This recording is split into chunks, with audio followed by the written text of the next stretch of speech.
Hello everyone, my name is Anthony and welcome back to the Vlog Theory. Today I'm going to be telling you all about what Shakespeare has taught us. Now, I know we all dread learning this in high school, and it's probably one of the worst parts of your English career, but you know what? We can learn a lot from what Shakespeare has wrote. For instance, in the play Macbeth, he writes, "She should have died hereafter. There would have been a time for such a word. Tomorrow and tomorrow and tomorrow creeps in this petty pace from day to day. To the last syllable of recorded time, and all your yesterdays have lighted fools the way to dusty death.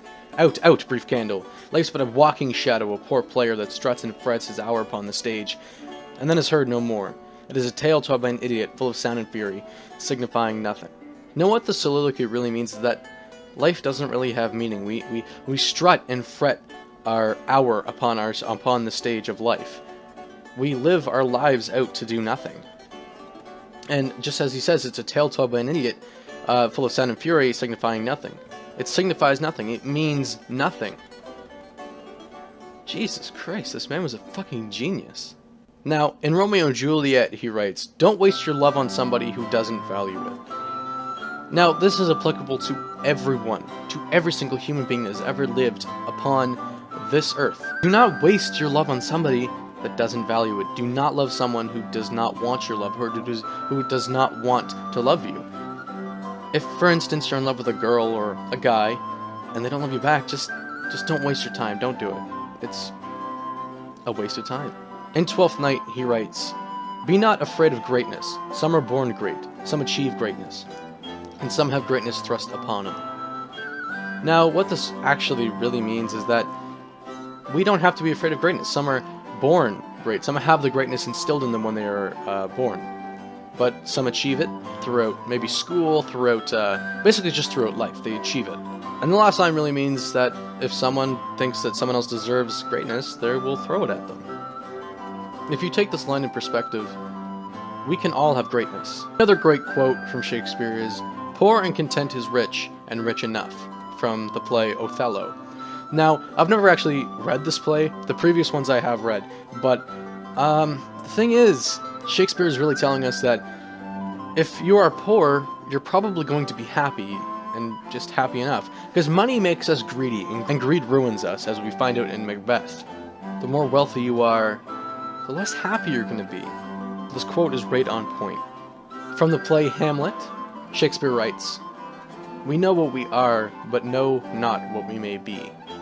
So basically, Shakespeare is telling us that we know ourselves, but we do not know what's going to become of us in the future. That's deep.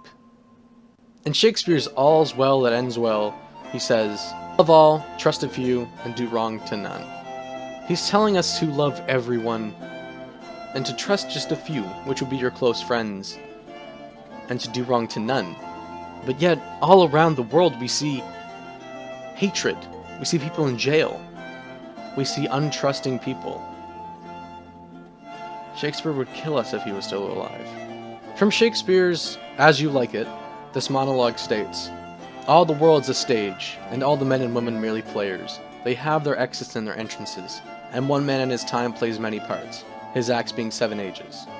Now this monologue continues and continues and continues, but it only explains that one part, that his acts are only 7 stages. Stages are as follows: infancy, the whining schoolboy, the lover, the soldier, the justice, old age, and incapacity. Just like in the soliloquy from Macbeth, Shakespeare is saying that the world is a stage. Basically, the world is a play, and that everyone that's living is an actor, acting out their lives and then diminishing in a second. And that play is of 7 acts. And after that 7th act, it's done. Just take a minute and realize that Shakespeare explained life in his plays, and that through English literature, he gave us life. He gave us the definition of living. He gave us a rulebook to follow. When you're in school and you're doing William Shakespeare, do not dread it because of the language. Do not dread it because it's hard to understand. Read between the lines and realize what he's trying to say. He's telling us what life should be, or shouldn't be. To be or not to be, that is the question. Thank you guys for watching. I love you all. Enjoy William Shakespeare. Let him run through your veins. I'll see you guys next time. Peace.